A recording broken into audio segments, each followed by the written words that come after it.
Tere aiandushuvilised! Siin Horticumi YouTube'i kanalil räägime me erinevatel aiandusteemadel ja kui sa oled ka juba hakanud meie videoid vaatama ja need meeldivad sulle, siis tea, et me kindlasti ootame sind ka selle kanali tellijaks. Vahel peab rääkima ka teemadest, mis meile kellelgi rõõmu ei tee. Ma usun, et kõik kasvuhooneomanikud on suuremal või vähemal määral saanud kokkupuute erinevate kahjuritega. Ja meie usume, et enamusi suuremaid kahjustusi on tegelikult võimalik vältida, kui me teame, kellega meil tegemist on ja kuidas on neid kõige tõhusam tõrjuda. Tegelikult ma arvan, et ühe kasvuhoone puhul see õige tõrjumine hakkab pihta juba sügisel, kui ma viin hoolega kõik taimmaterjali kasvuhoonest välja ja teen selle täiesti puhtaks. Ja vahel on mul kombeks ka juba sügisel ka ära desinfitseerida kasvuhoone pinnad.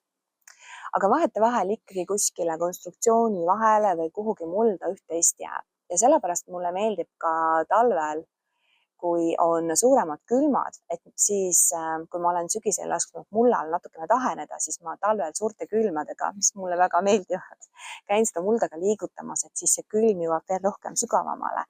Ja seal ka tegelikult hukkab need isendid, kes on siis ennast seal talvituma sättinud. Ja teine moment, mis on minu jaoks oluline olnud, on kevadel. Siis, kui muld on juba üles soenenud ja ka minu ettekasvatatud taimed on juba piisavalt suured. Et siis ka tegelikult ma vaatan üle, kas kasvuhoonet on veel vaja puhastada, et kas seal on midagi teha. Aga teine asi on see, et ma toon sisse püünistaimed. Ja mul on ühed kurgisordi seemned, mille sordi viljad on nii mõrudad, et ma niikuinii neid ei sööks, nii et mul pole kahju neid taimi mõned ette kasvatada ja kasutada neid püünistaimedena. Nimelt värsked kurgitaimed on kõige suurem maiuspala nendele kahjuritele, kellel on siis õnnestunud kasvuhoones juba talvituda. Ja kui ilmad on soenenud, ka nemad ärkavad ja siis nad tegelikult esimese asjana lähevad sinna kurgi peale. Ja kui mul on harjumuseks saanud iga päev neid kurgitaimi kontrollimas käia ja nad lähevad kohe sinna peale ja nende elutegevus on näha, siis tegelikult ma saan need esimesed ärkajad ka koos selle püünistaimega juba lõkkesse viia. Mis on minu jaoks positiivne, sest siis vähemalt poole suveni on rahu majas ja ma ei pea kahjurite pärast muretsema. Aga nii kuidas suvi edeneb, võiks tegelikult endale jälgimiseks üles panna need liimpüüniseid. Et need on saada erinevates suurustes ja peaks vaatama ka, kuidas endale, just enda kasvuhoones on neid kõige mugavam üles riputada. Aga minule just meeldib osta neid selliste parajate latakatena, sellepärast, et siin see kasulik pind on piisavalt suur. Ja ma riputan neid kahele kõrgusele nagu üsna mulla lähedale ja siis päris ülesse. Ja nende puhul on nagu see hea asi, et kui keegi siia kasvuhoonesse nüüd juurde tuleb, siis see kollane värv, eriti just ripslastele näiteks, on nii meeldiv, et nad pigem lähevadki enne siia peale kui taimede peale. Ja see aitab mul tegelikult ka pidevalt silma peal hoida, et kes liikvel on. Ja siis ma oskan ka oma taimedele rohkem tähelepanu pöörata. Et osadel nendele kleepsudel, nagu ka siin, võib-olla praegu pole näha, on sellised väiksed augud sees, nii et ma saan neid siis üles riputada.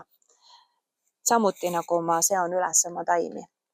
Ja muidugi, kui nad on juba nii-öelda liiga täis, see kliimiriba, siis vahetan nad välja ja vahepeal ma isegi kirjutan siia kuupäeva, et millal ma ta panin, et siis ma näen näiteks nädala jooksul, et mis muutus on tulnud. Et kui ma need üles riputan ja jälgimas käin, samal ajal kui ma niikuinii näiteks käin taimi kastmas, siis minu jaoks on olnud suvesi, kus tegelikult see täiesti välistab selle, et ma pean mingisuguse tõsisema tõrjumisega tegelema. Aga aastad ei ole vennad ja see suvi on olnud eriti rikkalik erinevate kahjustajate poolest. Ja juba taimede ettekasvatamisel oli mul tegemist leinasääsega ja siin on sellel samale liimriba peal, mis ma panin siia ainult mõni päev tagasi, on leinasääse vannikud. Ja ma tean, et nad olid mul toas sees, kui ma neid tomati ja kurgitaimi ette kasvatasin. Aga tavaliselt on nõnda, et kuna kasvuhoones ikkagi muld vahepeal taheneb täitsa ära, mida ettekasvatusel me sageli väldime. Ja kuna leinasääse vastsetele, kes seal mullases toimetavad, meeldibki just pidevalt märg muld, siis ka see suvi tundub on pidevalt märg. Nii et nad on ka siin suve keskpaigani ennast ilusti töös hoidnud. Sel suvel oli see minu jaoks suur üllatus, et kui ma need liimpüünised üles panin, et just heinasääsk on mul kasvuhoones, aga kindlasti on see minu jaoks ka huvitav ja just õppimise kogemus. Ega siin muu ei aita tema puhul, kui needsamad püünised, mis siis tema arvukust kindlasti vähendavad, aga ma proovin ka siis oma kasvmist niimoodi kasvuhoones teha, et muld on vahepeal läbi kuivanud selliselt, et see minu taimedele ei ole ohtlik, sest heinasääse vastsetele, kes on sellised väiksed heledad läbipaistvad ussikesed, temale see mulla läbikuivamine üldse ei meeldi ja see on tegelikult ka kõige tõhusam tõrjemeetod tema puhul. Kes veel armastab kasvuhoone keskkonda, on kindlasti ripslane. Ja ripslase puhul kõigepealt võid sa märgata selliseid ebakorralisi valgeid laike, mida mõnikord varakevadel võib segamini ajada ka päikesepõletusega. Aga paari päeva jooksul tekivad sinna valgete väikeste laigukeste sisse ka pisikesed mustad täpikesed ja tegemist pole sugugi üldsegi seenhaigusega, vaid hoopiski ripslase vasse väljaheidetega. Nimelt ripslast on võib-olla natukene raskem endale nagu nähtavaks teha, kuna tema oma eluetapi esimeses tsüklis tegelikult hoopiski elab taimelehtede sees ja teda ei ole näha, aga on siis tema elutegevuse neid tagajärgi näha. Ja kui see on juba süvenenud, siis lõpuks need tulevad ka välja ja taimede peal ja ka lehe peal, mitte ainult alumisel küljel, võib näha üsna kiirelt ringi liikumas selliseid pisikesi paari millimeetri pikkuseid pikliku kehaga heledaid kehasi. Need on siis ripslase nümfid. Ja hiljem muidugi, kui nad saavad vabalt tegutseda, siis võib ka tema valmikuid näha, mis on tegelikult juba päris hästi palja silmaga nähtavad. Kes veel võib väga salamisi tulla, on kedriklest. Ja sageli tema tegevust nähakse alles siis, kui ta on tiheda võrgu teinud taimelehtede ümber. Ja peamiselt näitab taim välja seda selliselt, et lehed muutuvad samuti ebakorrapäraselt helelaiguliseks, aga siis kohe tuleb ka see väga iseloomulik võrk sinna ümber ja tema ise elab seal võrgu sees täiesti kaitstult. Tema puhul on selline asi, et teda on väga raske tõrjuda ja isegi öeldakse, et kedrikleste on kõige raskem tõrjuda. Aga mis kedriklestale ei meeldi ja eriti kui sa oled kohe nagu üsna varases staadiumis näinud, et ta kohal on ja see võib päästa sinu kurgitaime, kui sa lihtsalt puhta veega lihtsalt pritsid selle taime nii alt ja eriti hoolega alt ja ka pealt täiesti märjaks. See on kedriklestale nagu niivõrd ebameeldiv keskkond, et ta reaalselt lihtsalt annab alla ja kaob ära. Aga selleks on vaja olla aednikuna hästi järjepidev ja seda pidevalt teha. Ja kurgile õnneks niiskus ka meeldib, et selline tema nagu märjaks piserdamine, nii et ta lausa tilgub kurgitaimele endale, ei tee mitte midagi halba.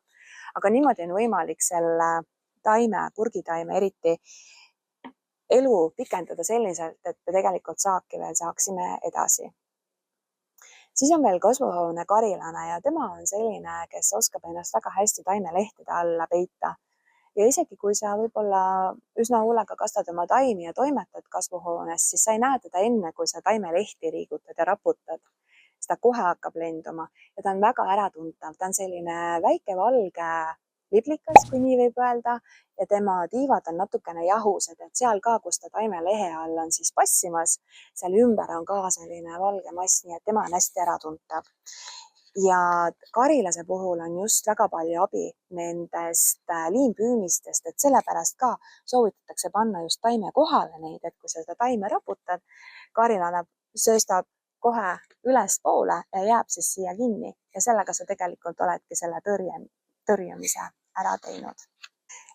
Üks enamlevinud kahjur meie kasvuhoones on ka lehetäi ja tema on hästi äratuntav oma kehakuju poolest. Ja neid on küll erinevates värvusest kuni helerohelisest, kuni roosa, kuni mustani, aga neid on ka väga lihtne tõrjuda, et kui nad alles on tulnud, sest osadel isenditel, kes siis tahavad kaugemale levida, neil on tiivad. Ja kui nad ei ole siia kleepsu peale jäänud pidama, siis piisab sellest, kui need isendid lihtsalt ära muljuda. Kui on ikkagi vaja nagu tõrjet teha, siis kindlasti tuleks see ette võtta, sellepärast et lehetäid, olgugi et nad on üsna süütu ja abitu olemisega, tegelikult suudavad taimi kahjustada selliselt, et meie saagikkus ka kindlasti ei lange. Kui sul ikkagi on kokkupuude nende kahjuritega ja asi on juba nii ulatuslik, et selliste väga pehmete lähenemistega enam mitte midagi päästa ei ole, siis koduaias ma kindlasti soovitaks kasutada neemasaali ja see on selline preparaat, mis on tegelikult ka maheviljeluses lubatud. Tema on siis mõeldud pritsimiseks ja igaüks tegelikult saab teha isegi sellise lihtsa käsipritsiga selle tõrjumise ära, kuigi parem oleks, kui oleks veel selline survepump. Sellega lihtsalt on see nagu meie käele lihtsam, et eriti kui on natukene suurem kasvuhoone kui näiteks minu oma siin. Ja neemasaal tuleb sellises väikses pudelikeses, aga mis mulle väga nagu meeldib selle juures on see, et see on kodukasutaja jaoks läbimõeldud ja see juhend on siin koostatud selliselt, et ka erinevate köögikultuuride jaoks on siin kõik täpselt lahti seletatud ja siin on tehtud lausa tabel, kust on siis tegelikult hea lihtne jälgida, kuidas seda ja kui kanget lahust teha ja millal pritsida. Ja siin on ära toodud ka poolestusaeg, see tähendab seda, et millal on siis meil jällegi ohutu seda saaki tarbida ja neemasaali puhul on see lühike periood. Nii et selline väike pudel tegelikult kulub igas väikses majapidamises ära selle ühe hooaja jooksul, mis parasjagu käimas on. Ma loodan, et sa said siit natukene julgustust juurde ja võib-olla ka natuke inspiratsiooni, et nende kahjurite ja selle kahjustuse äratundmise kohta natuke rohkem vaadata, et ikkagi oma silma ka harjutada, et neid ära tunda. Sest kui me teame, kellega tegu on ja milline see esmane kahjustus välja näeb, siis tegelikult sellega me võime nii-öelda suuremad jamad ära hoida ja meie saak selline ei saa kahjustada. Ma loodan, et see video oli sulle kasulik ja huvitav ja need vahendid ka, mis ma siin näitasin, need on saadaval Horticumi e-poes ja erinevate edasimüüjate juures. Toredat aiandamist!